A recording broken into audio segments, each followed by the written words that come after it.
Good evening, everybody. And I hope that you are doing well. Your family is doing well. I want to welcome everybody in today, and we'll get right into the show. So, as you can see, the title of the show is "The Black Man Gift to Freemasonry."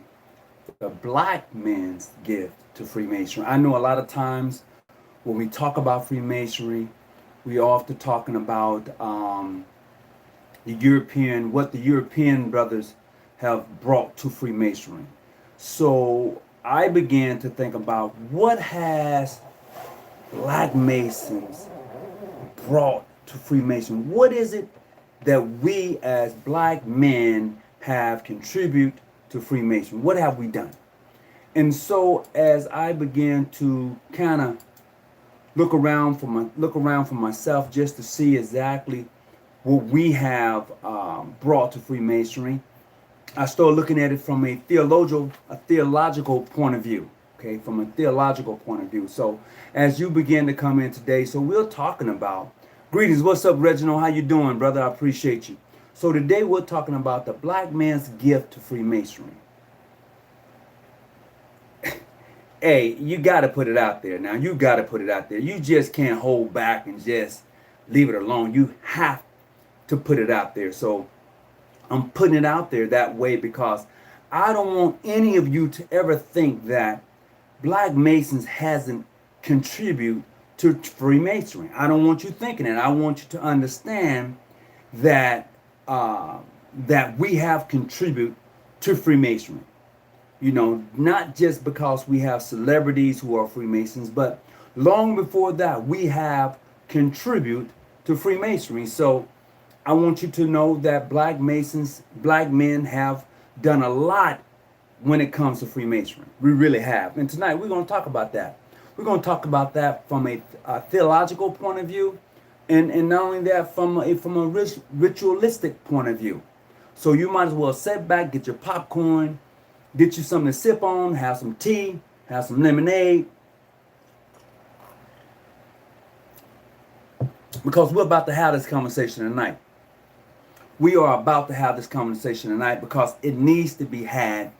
We need to have an understanding in regards to when it comes to African American Masons, Black Masons, wherever you may be on this globe, on this rock, you have made a contribution to Freemasonry that has been hidden from you. You have made a contribution to Freemasonry that nobody wants to talk about.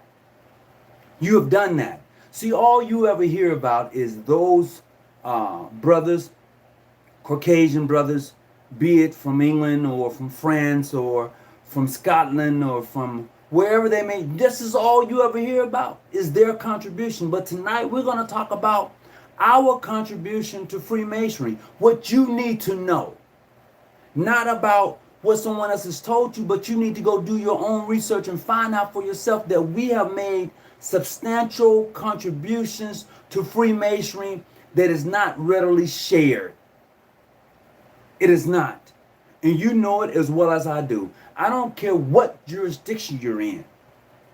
I'm talking to the Black Mason in regards to the contributions that we have made to Freemasonry that is not being shared. So, we're going to have that conversation tonight. And if you got questions, we're going to have the questions. If you want to call in, certainly you can call in tonight. And you know the number. So we're going to get into it tonight. We're going to have that conversation because you know what? These are conversations that need to be had. Should have been had a long time ago. But somebody got us, or we got ourselves at odds with each other over something that happened 100 years ago. We need to get over that and start looking at our contributions as one solid contributions to Freemasonry, what we have brought to the table, what we have done, and the things that we continue to do. You know, we can't set our alibi and say that we don't contribute to this thing we call Freemasonry. We can't set our alibi and say that we haven't done something that was extraordinary in Freemasonry. You know, we often talk about presidents being Freemasons. But let's just look at it. Yeah, there are presidents and vice presidents who've been Freemasons, but they didn't look like you. When I say you, I'm speaking specifically in regards to the black man, to the black woman. I'm saying that we need to start looking at things that we have contributed to the very fiber of this country. That's what we need to start doing. Until we start looking at that, we're going to always see us as second-hand Masons. Yeah, I said it, second-hand Masons. You know, you can no longer see yourself that way. You have to see yourself as first class. Period. Stop looking at yourself as far as, well, they're mainstream and I'm a this and I'm a that. No, you are a Mason. You are an Eastern Star. Nothing less, nothing more. Remove the stigma of somebody saying, well, you're this. No. I'm a black man who happens to be a Mason, but I am a Mason. Okay? This is how you have to start reframing your mind, your thoughts. Okay? You have to start reshaping yourself. It's time out for pouring new wine in an old wine bottle. Okay? If you like drinking some nice wine, throw away the old bottle and drink it from the new bottle. You know, there's a scripture somewhere talking about pouring new wine into an old skin. No, it's time out for that. We need to stop eating like we're slaves. You know, I remember growing up in the South, how they used to cook the food. We got to stop eating like that, okay? We need to start taking better care of ourselves and our health. We got some work to do. So I'm encouraging us to do the work, you know, including myself, you know, including me. I'm not exclusive from anything. I'm saying simply looking at Masonry and how we sometimes don't look at what we have contributed to Freemasonry. I'm looking at it at how we talk to each other, how we treat each other. And I'm looking at it from the totality, from the big picture, not that little small micro picture as far as I'm a this and I'm a that. No, I'm looking at it from the big picture. What has black people brought to Freemasons and to the Order of the Eastern Star? And it's kept so quietly. They don't talk about it. You don't probably even know. You don't probably talk about it because it's not something that you have been exposed to. So tonight we're going to talk. We're going to have that conversation. What have the black man brought to Freemason? What have we contributed to Freemasonry? Wouldn't you like to know?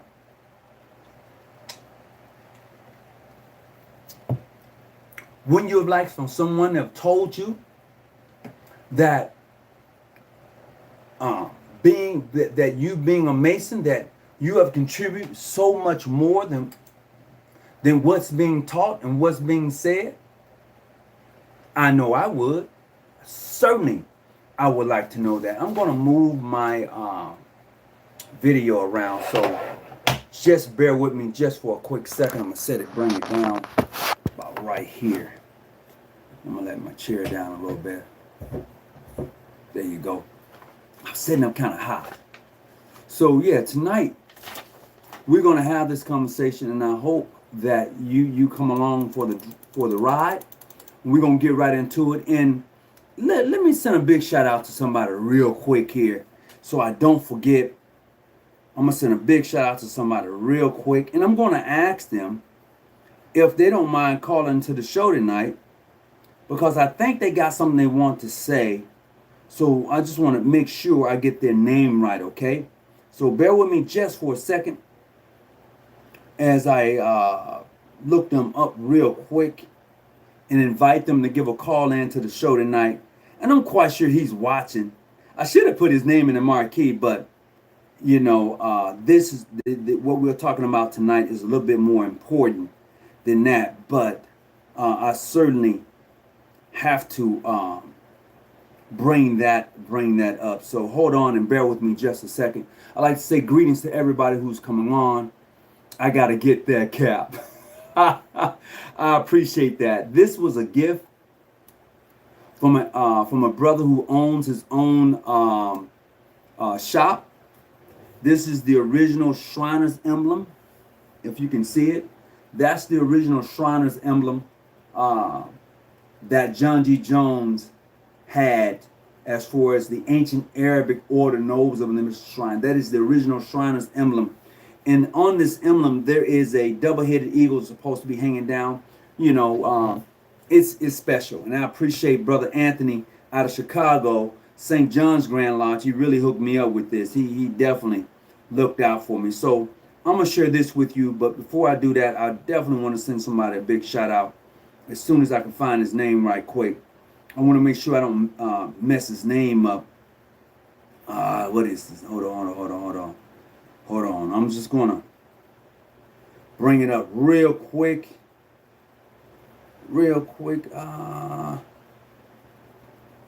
Let's see. Good evening, everybody who's coming on right now. I just want to say thank you for popping in, checking in on us, seeing what's happening. I want to send a shout out to Stanley Brooks Jr. Hey, brother, none but love for you, none but love for you, man. Hey, if you want to call into the show tonight, Stanley, you're certainly welcome to do so. That is Stanley Brooks Jr., just so we'll have it. Make sure he gets this shout out tonight. If he wants to call into the show, that number is 619-985-1184. So if you're watching this show and you know Stanley Brooks Jr. from the Prince Hall Connection, send him a big shout out. Let him know that he's welcome to call into the show. If he doesn't want to call in, tell him it's quite all right, because I know he's had a lot to say in regards to me in the Prince Hall Connection. Boy, I tell you, he's like, Tony Hawk, you need to show yourself. You need to show yourself, bro. I'm like, I'm watching, bro. I know what you've been saying. Been calling me Judas. Oh, my God. I'm loving it. As a matter of fact, I want you to go to sleep tonight and think about me. Oh, my God. Hey, I'm telling you, man. I know it's messy, man. It's messy. But I'm sending him a big shout out, though. I'm sending him a big shout out. I want to let him know I ain't got nothing but love for him. He can call into the show. So greetings to everybody who's coming on, man. This is going to be exciting. And we're going to talk about the contribution. And I'm going to tell you where you can find this at. We're going to talk about the contribution of the black man and Sisters of the Order of the Eastern Star to Freemasonry and to the order. All right, so let's go right off of here. So, and I'm going to tell you where you can find this at, too, and it's going to be shocking to you, too. You're going to be like, what? Are you serious? Yeah, I'm very serious. So, look, it says, most theologians and many scientists alike agree that the Negro or Negroid people of the world are descendants of Ham. That's what they say. The second son of Noah. If you look in Genesis 5, verse 32, it refers to them as the Hamite peoples. And further, there are three main divisions of the Hamite race. Okay, we're going to start with the Egyptians, the Ethiopians, and the Cushites. Liberia and Berber, B-E-B-E-R, Berber. Okay, here in these United States, we define a Negro as anyone who has a Negro ancestor or Negroid ancestor. You look like me. Okay, your skin tone is like mine. You wake up, you was born with it. This is what we refer to as Negro ancestors per se, okay? No matter how far back, okay? No matter how far back, or one who has Negro blood in his veins, no matter how small a trace. So you remember they said that one drop of this blood is so strong that you have to identify yourself as a Negro or black, African American. One drop of this blood. Think on that, all right? Then it says, as a Mason, I would like to read to you the following. You can accept it or reject it as you choose. I cite it from the authority that great light in Freemasonry. There's multiple great lights in Freemasonry, okay? You talk about the Holy Bible, you talk about the Quran, and many other books of faith are considered great lights in Freemasonry. So tonight we're talking about specifically the Holy Bible, okay? We're talking specifically in regards to that, all right? So, with that being said, all right? So, Masonry is a color, or to be used in the present vernacular, talking today, black institution made of color clay from a black brain and painted with a brush of black artists. So Solomon, king of Israel, the wise Hiram, king of Tyre, and the strong Hiram, the widow's son. Listen to what I said now. I said this. I said, King Solomon, king of Israel, the wise Hiram of Tyre, the strong Hiram, the widow's son. The beauty of it all is the Negro blood in their veins. They had their lives in America today. They have their lives in America today. Follow me what I'm saying. I said they have their lives in America today. All right? All had Negro bloods in their veins. All right? They would be called Negroes. The Jewish people from which Solomon came were very much mixed with black race.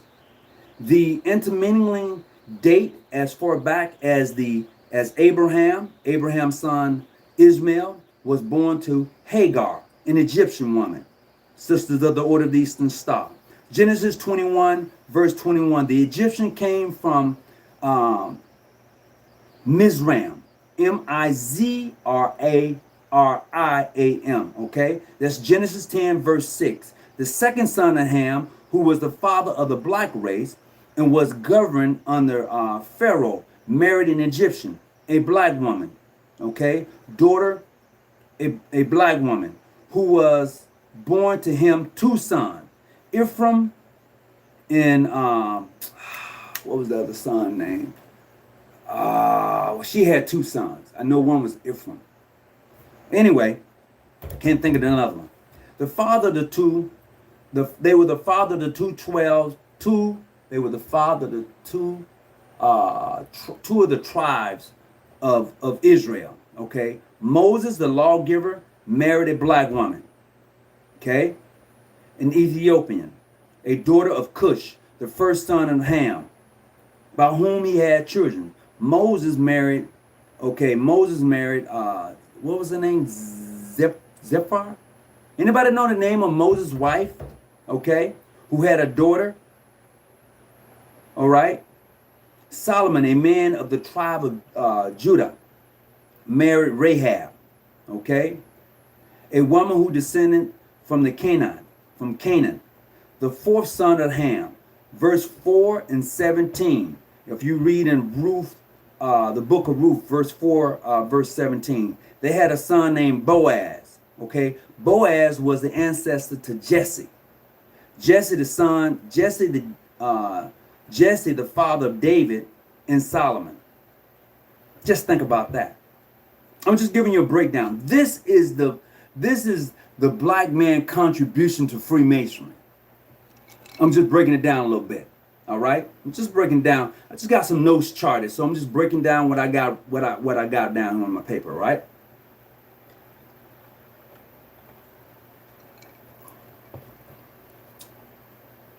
Greetings, everybody. Most wishful sons of light. Atlanta, Georgia, AF and AM. Welcome. I appreciate you. Thinking, come. Oh yeah, there you go. New Black World Order puts her name up. Thank you. I appreciate that. Thank you very much. We was walking upright while they was in cave. Oh, grunting. Oh my goodness. All right, so look. So we're talking about that. So when we begin to break this down, we're looking at what the black man has contributed to the Freemasons and also the wives that they married. Look at where they come from. Their wives. I'm considering them to be part of the Order of the Eastern Star because they represented those five herons, okay? Those wives that those men married represented those five herons of the Order of the Eastern Star. Now, as we go forward, okay, we talked about Solomon, all right, a man of the tribe of Judea, all right. He married Rahab, all right, a woman who descended from the Canaan, and the fourth son of Ham. They had the son Boaz, the ancestor of Jesse, David, and Solomon. Ruth, you can read that in Ruth chapter 4, verse 17. Then if you go to 1 Chronicles chapter 1, verse 12, to add to this, Solomon's mother Bathsheba. Okay, that's who his mother was. All right, you can go find that in Samuel chapter 11. You can look in chapter 12 and verse 24, and then you can look at Ham, king of Tyre, was a black man. Tyre was a city. Okay, so when they talk about Ham or Tyre, they're talking about a city.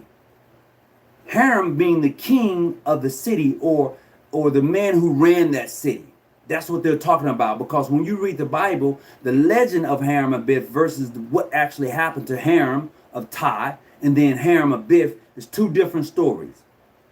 Hear me clearly. The story of Ham-Abith, the legend that we as Masons act out, is different than what actually takes place in the Bible. Okay, it's totally different. Okay, as you know, I've already said, Tyre, spelled Tyre, is a city. Okay, and Ham was the king. Okay, of that particular city. All right, it meant a dark race, a descendant of Ham, also a black man. His mother was Jewish. His father was a Tyrian, Tyrian, a Tyrian. Okay, a man of the Hamitic race. All right. If you look in 1 Kings chapter 7 verse 14, son of Solomon, chapter 1 verse 5 and 6, I am black but comely. He tells you right there, I am black but comely. Oh my goodness. Every Mason ought to be reminded that the Masonic altar on which you take your obligation was given to Masons. Let me repeat that. Every Mason, black Mason, ought to remember that the Masonic altar on which you give your obligation, take your obligation, was given to the Masonic world through these individuals that I've just called out. This is our gift to Freemasonry. But we don't think about that. And I'm going to tell you where you can find this at. You can find this in The Lamp. There's a magazine called The Lamp. It's a Masonic magazine, and it's out of Ohio. It's called The Lamp. I'm just saying we need to start looking at our contribution, not just over the past hundreds of years. I'm talking about from the beginning. Because you know as well as I know, in these Americas, when you go visit various lodges, you're going to only find the Bible on its altar. But when you go outside of that, into some jurisdictions, you may find more than one Bible. So when you begin to really take a look at Freemasonry in the Order of the Eastern Star, you begin to see our contribution beyond beyond England and France and Scotland. Beyond that, our contribution starts in the beginning. The writings on the wall tells you about our contributions. The arts and sciences of the fellowcraft tells you about our contributions. The language tells you about our contributions. Okay? The 9 emblems tells you about our contributions. But we don't look at it from that point of view. We look at it as if somebody told us, brought us in, and gave it to us and said, look at me now. We was there in the beginning. We got to start looking at what we have already contributed to this thing called Freemasonry in the Order of the Eastern Star and take hold of it. And stop letting people hook wink you like you Johnny come lately. You are not Johnny come lately. You were already here. And if you was already here and this is yours from the beginning, why do you need anyone to declare who you already are?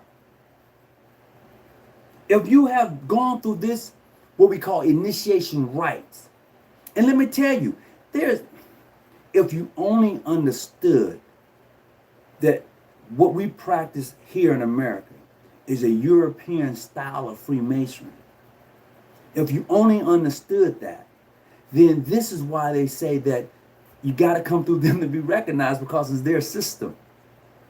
But when you have your own system of the way you do Freemasonry, then you set your own standards. You set your own standards. People often talk about Anderson Constitution. It was Anderson Constitution. That Constitution had nothing to do with you as a black Mason. Nothing at all.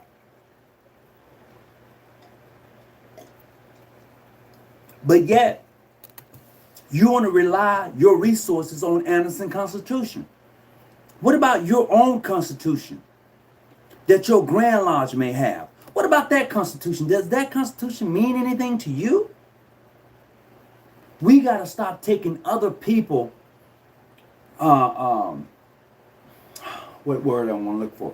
We got to stop taking other people identity. And when I say other people identity, we have our own identity.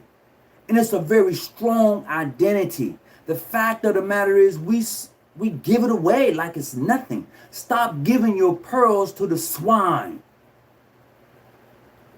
What is the gentleman name that laid out the Washington, D.C.? What is his name? I can't think of his name. He was the architect. He was one of the architects that laid out the landscape of Washington, D.C., which is only maybe about 30 square miles. It's not that big at all. Washington, D.C. is really not that big. But he laid out their floor plan, okay, upon his trestle board. And he was so precise on how he laid it out. And it's so masonically laid out. You got to understand you was already there. They are the Johnny-come-latelys, and it's no disrespect to them. I'm saying that we can no longer depend on someone else to say who we are. You have to take ownership of that. Okay? That's all I'm saying. Stop depending on what someone else is saying about who you are and take ownership. When you take ownership, then it's different. It is totally different. I'm just saying, you know. And when you're able to do that, it's such a beautiful thing. It is such a beautiful thing. There you go, Banneker. Benjamin Banneker, if that's his first name. Thank you, Brother Vincent. I appreciate that. Look out how he laid Washington, D.C. Now, I don't know if he was a Mason or not, but that brother, after the original architect quit the job, he finished the job. He laid it precisely according to the stars in the heavens. There are only 3 places on the planet that has a phallus. Okay? Only 3 places. Well, 4 places. 4 places. The George Washington Monument. Okay? If you ever go visit the George Washington Monument, here's what I want you to do. I want you to walk inside of the elevator. Look where you're going to push the buttons to take you up. Look at the name that they got on there. Raw. Oh, you didn't know that they had Raw written on that, huh? When you go to the Washington Monument, if you're living in Washington, D.C., no records, but he was essential, a non-initiate Mason. Okay. He practiced well. He did. I'm just looking at your contribution. All right? For him not to be a Mason, as far as I'm concerned, looking at his works that lay before us today, you have to say he was a Mason. Whether we don't know where he was initiated. We don't know, you know. But what we do know is that my nephew trying to call me. He don't know. He will game tonight. He don't know. That's my nephew. I might have to hit him back. But I'm just saying that that's something we really got to take a look at. Brother Banneker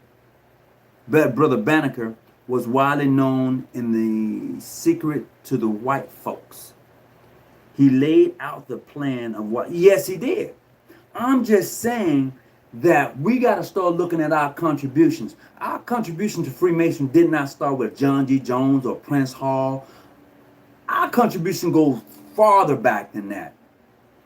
We have to start considering and looking at that and stop looking at us as second-class Masons to anybody. You got to start looking at yourself as being on the same level as any Mason that you come across. I don't care what jurisdiction they're in. You got to start elevating yourself. You can no longer take second to nobody. Yeah, I know there are some jurisdictions that got those big, beautiful buildings, and I have to say they got the money. I have to say that they got the power. I don't mind saying that. But that means nothing to me, because I'm just as equal. Look, man, I ain't walking around with my head hung low. I remember growing up in Mississippi that if you seen a white man or woman on the sidewalk, you had to step off. You know, and I'm just comparing that in regards to, we got to stop looking at ourselves as second citizens in Freemasonry and start looking at yourself as equal in this whole thing. Like you was here from the beginning. You just been given a deck of cards that's been rigged and said that, hey, you Johnny come lately. You ain't Johnny come lately. You was already here, and you got to start looking at that. And when you start seeing yourself as being one who was already here, then you need not to hang your head low. When you tell anybody that you're a Freemason, don't hold your head down. Be able to talk about the things that you love about Freemasonry. It's time out for you walking around, well, I'm a Mason. Well, tell me about it. I can't talk about it right now. No, let me tell you about it. Come on, have a seat. As a matter of fact, let me buy you a cup of coffee or beer or something, and we're going to have this conversation since you asked me about Freemasonry. Be proud of the very organization that you say you're proud of. I don't care, like I said, it's not about your jurisdiction. If you are a Freemason, if you are a sister of the Order of the Eastern Star, I don't care. Be proud of it. If you are a white Mason, be proud of your jurisdiction. I'm just saying that you should not walk around with your head hung low. I'm saying to you, my brothers and my sisters, that we was here in the beginning. We've just been given a stack of cards that was rigged. And the card says, if you want to be recognized, if you want to be accepted, you got to come through us. And that's a lie. I'm just letting you know that. That's a lie. Now, you could take that or let it alone, or you could say, well, if I want to be recognized, I guess I got to go. No, you don't have to.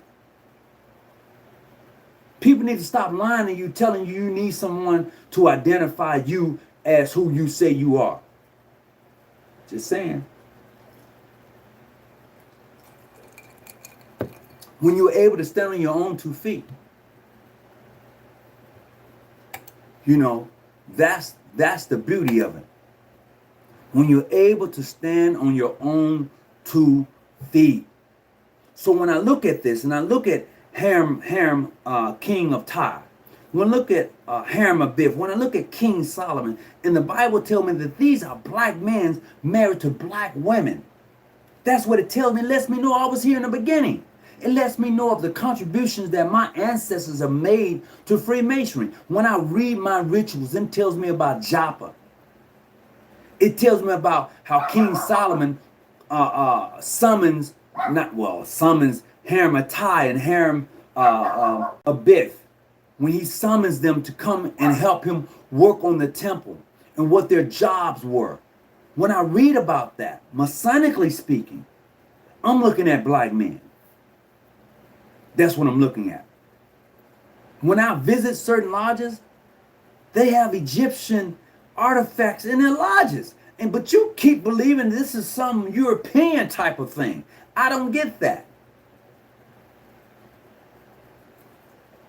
Have you ever gone to a lodge and you look around, you see all of the Egyptian artifacts that they may have in there, but yet you believe that this is a European type of thing? You practice a European type of style of Freemason because that was given to you. But I can tell you specifically in regards to this jurisdiction, it's a little different. I can say that because it is.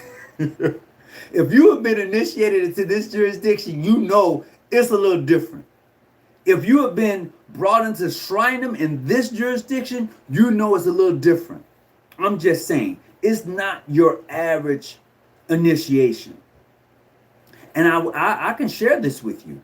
And I say it's not your average because we call the ancestors' names. We do. When we open, and I don't have to share this with nobody, but I would tell you that when we open our lodges, it's different than the way that you open yours according to your Lesters, your Duncans, or whatever. It's different. I can tell you that. That's a fact.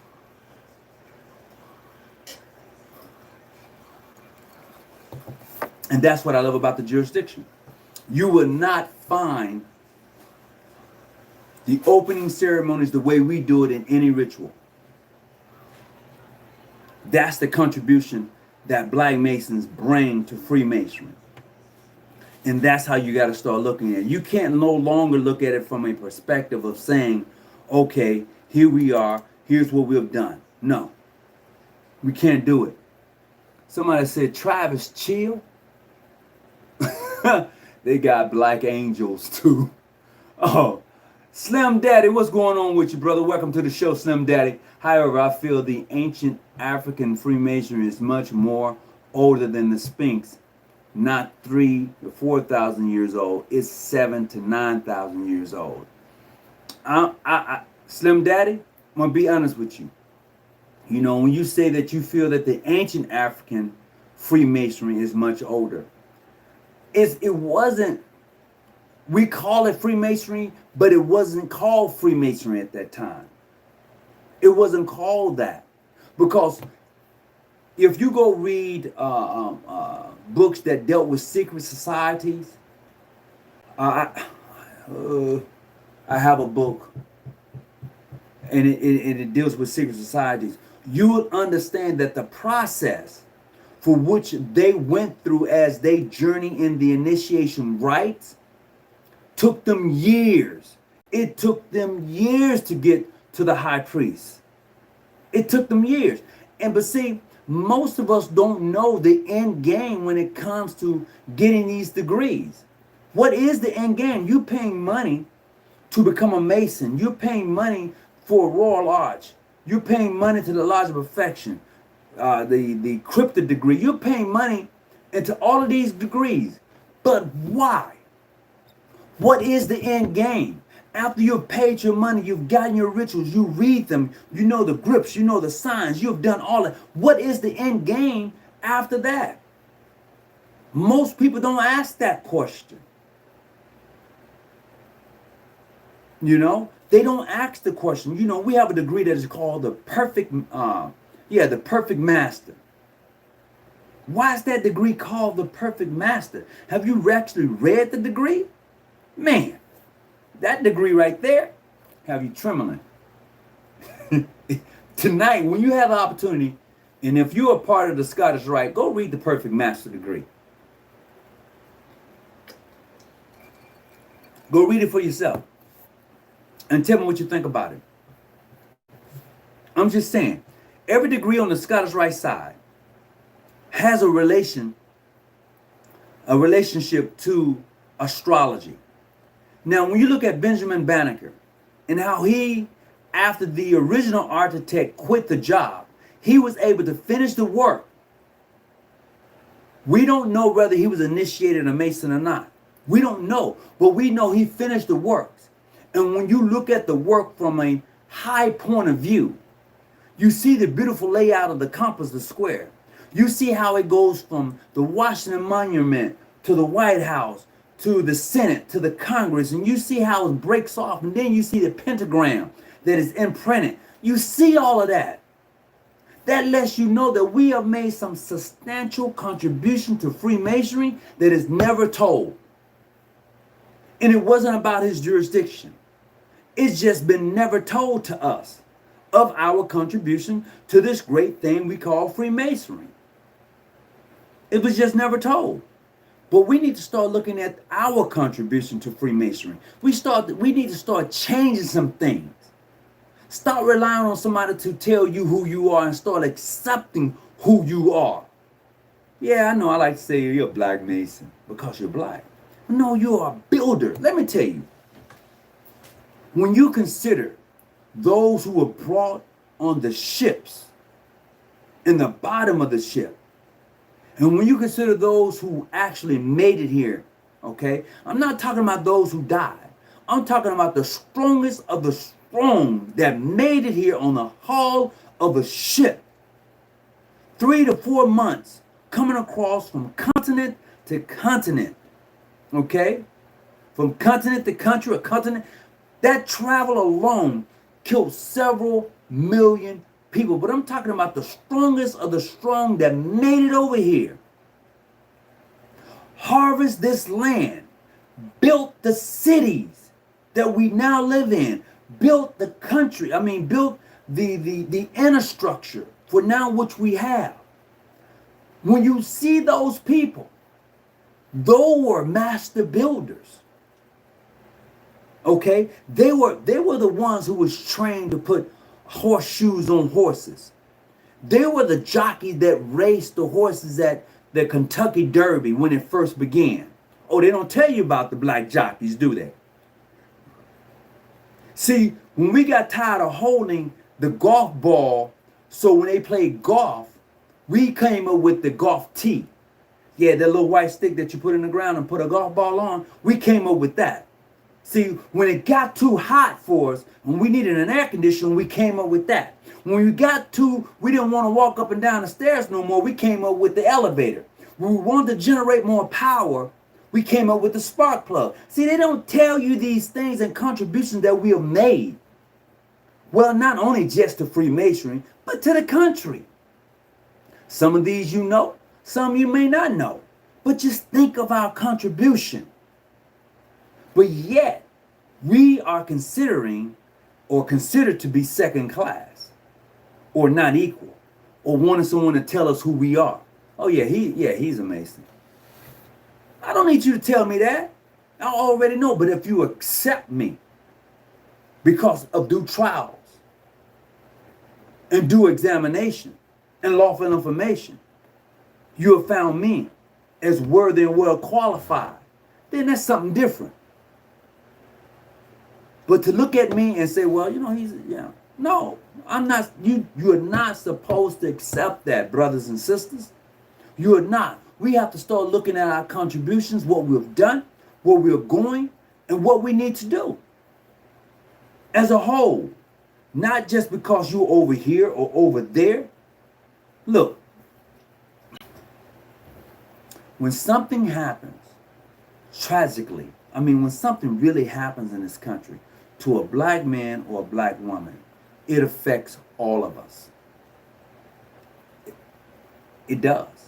When George Floyd, when we saw him murdered, it affected all of us as black people. When we saw Breonna Taylor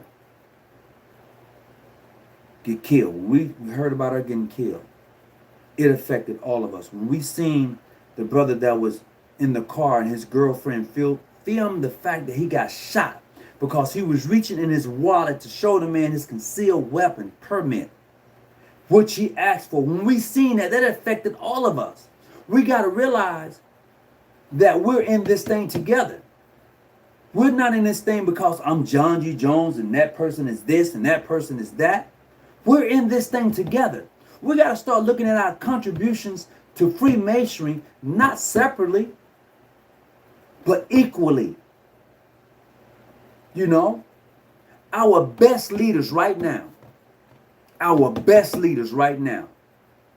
are in the streets marching and protesting. What are you talking about, Brother Hawkins? I'm telling you right now, some of our best leaders are in the street marching and protesting right now.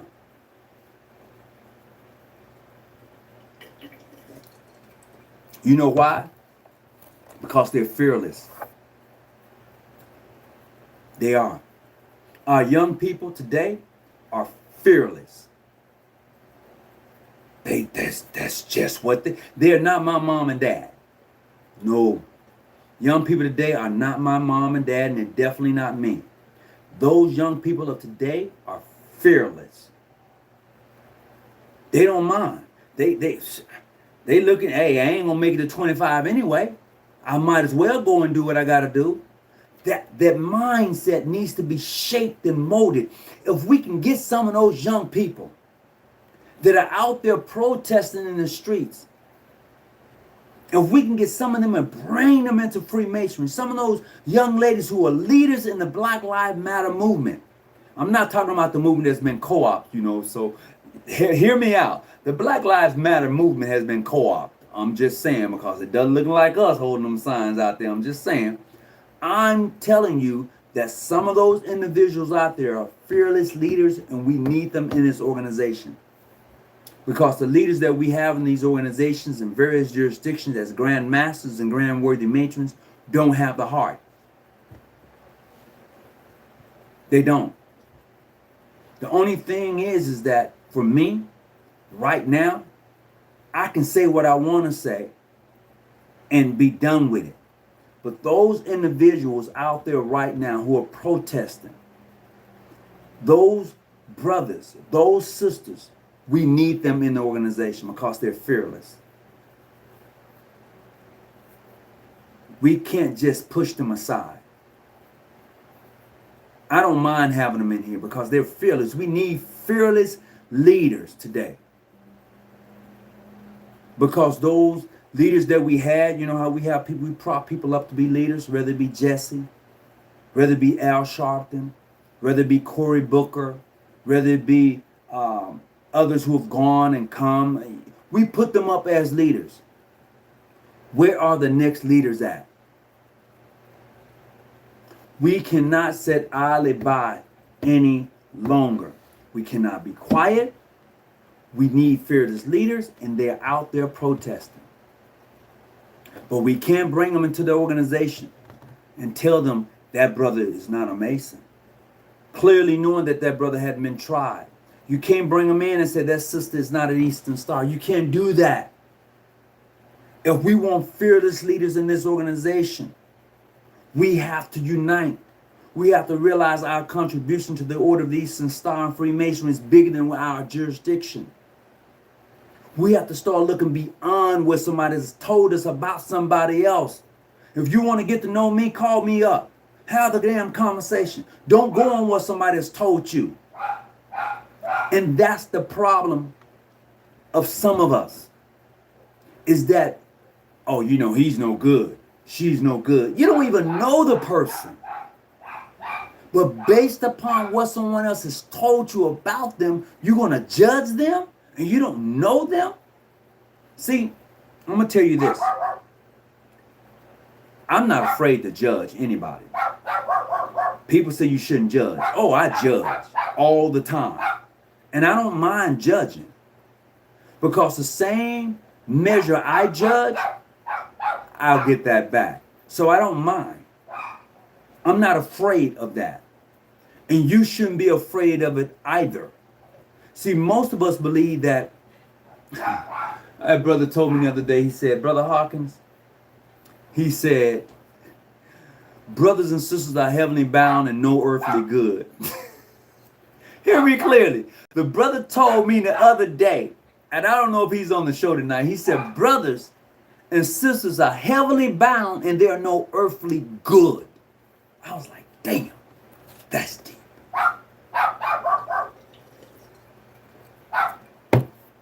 So ask yourself, Masons and Eastern Stars, how can you be heavenly bound and no earthly good?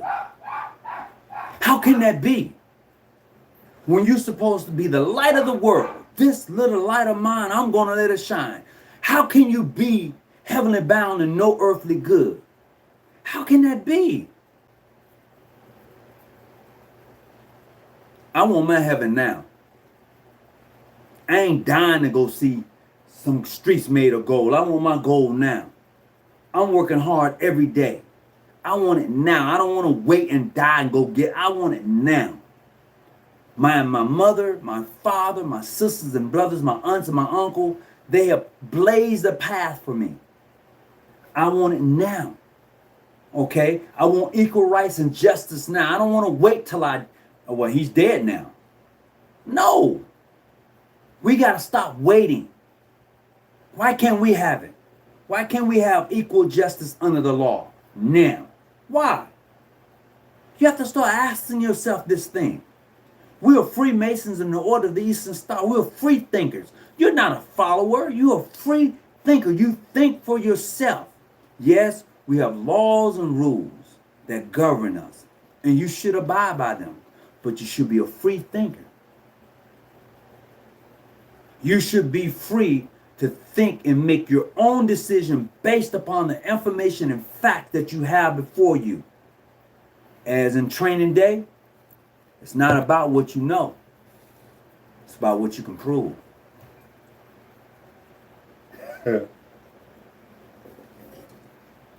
So I'm just saying to you, brothers of the craft and sisters of the order, we who are black have made a lot of contributions, a hell of a lot of contributions to Freemasons and the Order of the Eastern Star. But they don't tell you that. We don't go study that. Some of us do. I can't put us all in a box.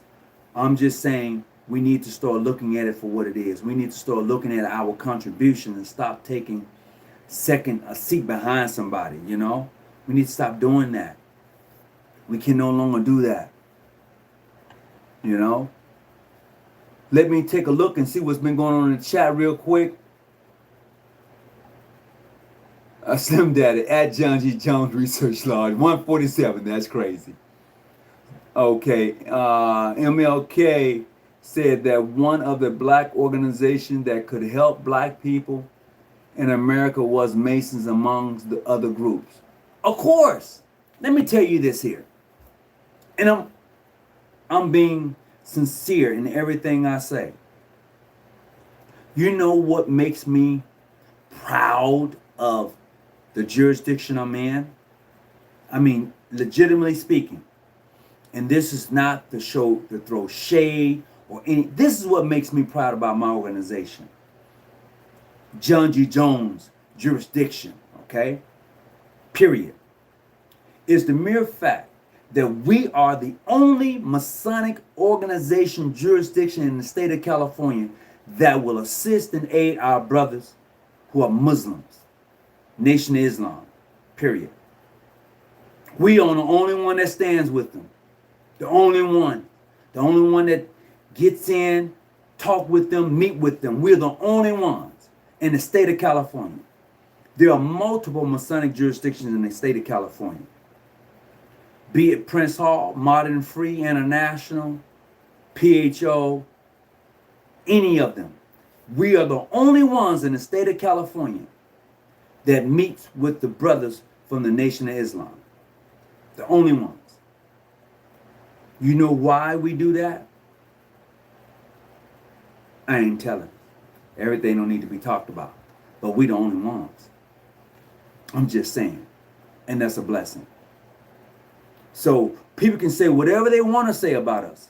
But we're the only ones who are willing to actually step out in the state of California.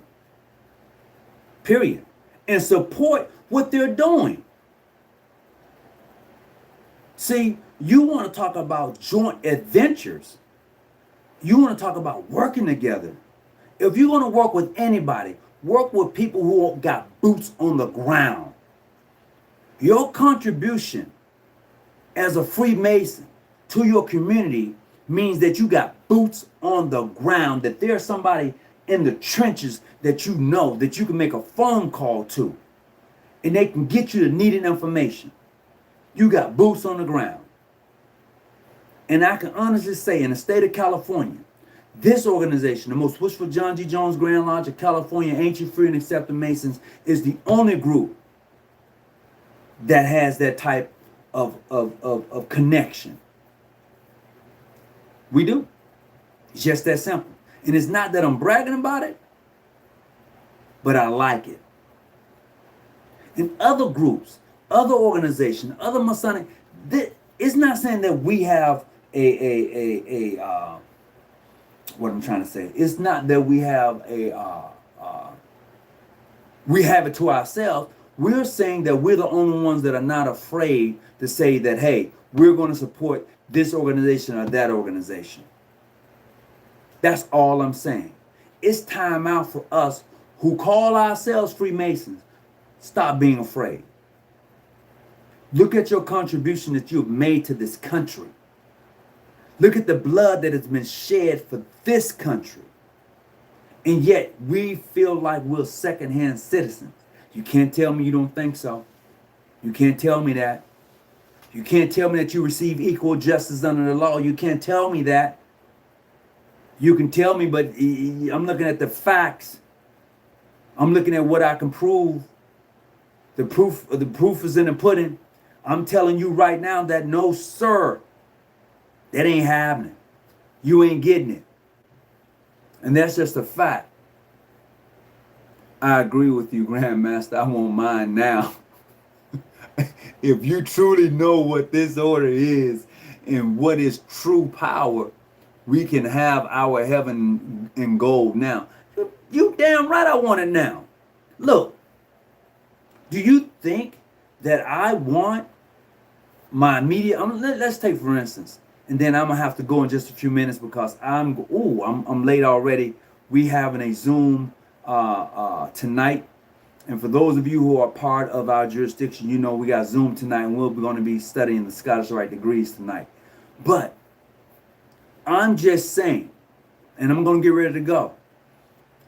For those who know me personally, I want to see you succeed, and if I can help you being successful, I want to be part of that. If I got it, you should have it. There's no way in the hell I'm walking around and got a pocket full of money and you over there in a corner and I call you my brother. I should be able to teach you how to fish so you can get it for yourself. That's what this organization is supposed to be all about across the board. We're supposed to be light bringers, light bearers. But when you're not bringing any light, you're not bearing any light, you're totally still in darkness. Greetings, who am I speaking with? Speaking with Brother James, Mr. James. Hey, Mr. James, what's going on? How you doing? I'm doing fantastic, brother. I'm just checking in and getting a preview of what's going on. I just want to ask you a couple of questions. Go for it. Okay, first question is, given the light that you're sharing tonight, in terms of black liberation, I co-sign it. Okay. I co-sign it. Okay. No disagreement. Mm-hmm. But Masonically speaking, it seems like a contradiction when we talk about a spiritual temple having your heaven here versus what that ritual says. There's a little disconnect. Oh, go ahead. If you would, no, I'm not gonna. I just want to know, how do you mend that? When you juxtapose those two, how does that work? Okay, when I say having my heaven here, I'm not dying to go somewhere and say, oh, I'm at peace. I want my peace now. I want my family to live well now. And there is nothing wrong with that. When we start thinking that there's something wrong with driving a nice car and having a nice home and having money in your pocket and supplying things for your family and making sure that they're taken care of, then you got issues, brother. Masonry tells me that I have working tools. And I should take those tools and apply them to my daily journey. I should put God first. No matter what name I call him or her, however you want to put it, I should put God first.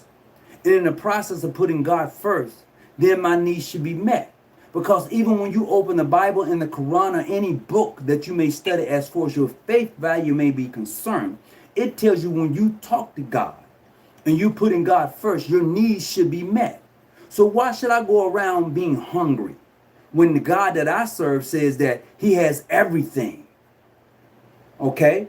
And this being true, why should I walk around my head hung low? Why can't I have it now? Why I gotta wait and die and get it? That don't make no sense to me.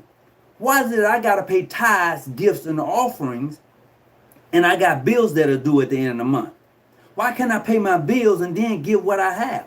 Why I gotta give what I got now to the church and then thinking that God is going to supply my need? Why can't God supply the church needs and then let me take care of what I gotta take care of? I'm just saying. I will Now I want to put it this way, but I'm questioning what is your definition of heavenly versus earthly? Because applying yourself, you can have all the things you want now, but these are all things material sustenance. Well, no, it's just things of material sustenance you consider to be heavenly. Not necessarily so. When I say heavenly, I want my peace of mind now. Okay. So you don't have peace of mind now. No, I'm not saying I don't. I'm saying, generally speaking, as a black man, I want equal justice now. I don't want justice when I'm dead. See, I look at it like this here. When King was alive, they hated his ass. Let's just be truthful. They hated King. He's dead. 20 years later, he's the greatest thing since mayonnaise. I'm just saying. King should have been the greatest thing since mayonnaise when he was living. Because all he wanted was justice for his people. He wanted people to be treated equally. It just wasn't white people he was talking about or black. He said people in general. He wanted everyone to be treated, but they couldn't have it. So they snuffed his life out. I'm just saying. Why can't I? Why? Go ahead. There's another contradiction. I'm not saying you're wrong. What I'm saying is it sounds like you're fusing black liberation with black liberation theology. Well, what I'm saying, what you comprise your spiritual devotions to should not equate to a liberation theology of a physical world. Hold on just a second. That makes sense to you. Hold on. Brother Herb, are you calling into the show? No, I'm actually on my way home in order to get into Zoom, and I haven't received the ID yet for Zoom. I'll send it over to you in just a few minutes. Okay. All right, because I'm not on yet, so I'll make sure you get it. All right, okay. Okay. All right, okay. Like, bye-bye. I'm back, bro. That was my other brother. We're trying to get into Zoom in just a little while. But not a problem. And I ain't gonna hold you. But okay. My major points of contention is not that I think you're wrong in terms of wanting equal justice, wanting peace, wanting freedom, and wanting all of the good things for our people. But to take that philosophy and say, I want to marry that into my religious perspective. Religion just gives you some guidance in terms of a spiritual path. I'm Your gonna tell you, physical actions in the world, that takes you someplace different. Well, when I lost my religion, I found God. You know what? I'm going to hang up and talk about that. That's going to be a good conversation. Have a good night, my brother. But I want to hear about that. Talk about it. All right, then. All right. So, as I was telling Brother James, when I lost my religion, I found God. Simple as that. When I lost my religion, I found God. And probably some of you are saying, what is he saying? This guy has, no. I hadn't lost my mind. When I lost religion, I found God. It's plain and simple. That's why when I'm talking, I'm saying, I want my heaven now. I want everything that is due. I want it now. I don't want to die and then say, okay, I can have it now. I want peace right now. I'm not saying that I'm not at peace, but I want my brothers and my sisters of the order and those who can't find peace. I want you to be at peace. Okay? I want you to be well off. Okay? I'm not a slave no more, so I'm not going to eat like a slave. I'm not going to act like a slave. My forebears, my ancestors, they had to go through that. So I don't have to go through that. So I'm not going to act like that. I'm not going to stretch when I'm not itching. I'm not going to laugh when it ain't funny. Okay? I'm just saying my talents, my gifts, and my offerings are used to uplift and to build up those who are less fortunate. Period. No race involved, no color involved. Those are my gifts. Okay, and we all have gifts and that can contribute to the next person being a better person. We all have gifts. Some of us don't like to use our gifts. We like to hoard our gifts. This is why I say, if I have it and my brother's sitting on the streets in a corner, I should be able to say, look, bro, you know what? Go get yourself a room tonight. Get yourself a shower. Get cleaned up. Here's some clothes. Let me take you to a job interview. If I have it, if I don't have it, I should be able to say it to this brother or this sister who's in need to say, look, this program over here will help you and assist you getting on your feet. Okay, let me take you over here. This is what I'm saying in regards to I want it now. I don't want to die and then say, well, here I am. What did you do with the life that was given to you? What did you do with the time that you had on this planet? Yeah, you became a Mason. You joined fraternities. You joined this. You did. But what did you offer? What did you leave? You're gone now. Do they still remember who you are? What contribution did you do that was so great that people is not going to forget you?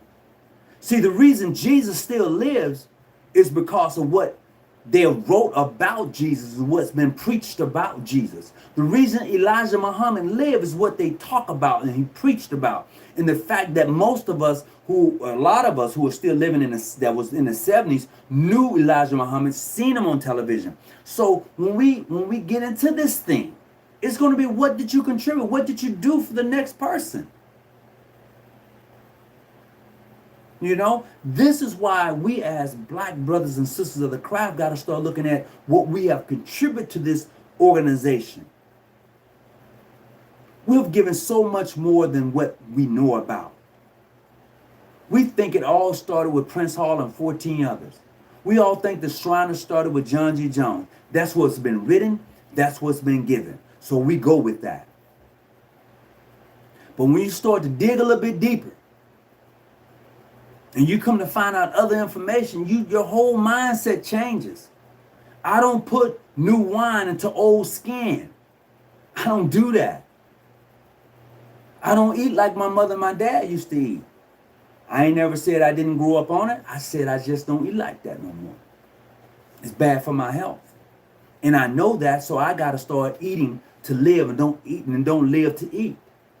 Your mind has to change. The greatest war that is taking place right now is here. The greatest war that is taking place on us right now is right here. There's nothing higher than this. Nothing at all. So look, my time is up. They're waiting for me to come on Zoom. So I hope everybody's doing well and you got something out of this. Brother Will B. Smith, Imperial Potentate, is on tonight. Hey, bro, look, I'm about to go on to Zoom. Brother Travis, I don't know if you're going to be able to get on Zoom tonight, but I'm about to get ready to go get on Zoom. Tonight's topic on Zoom is the Scottish Rites degree work. So to the brothers of the craft, sisters of the order, thank you for coming on tonight. I really appreciate you. I hope that you was able to get something out of this. As always, whatever you do, keep your light on, stay out the bushes, and remember, the higher you climb, the clearer the vision. I'm out. I appreciate you. Peace and be well.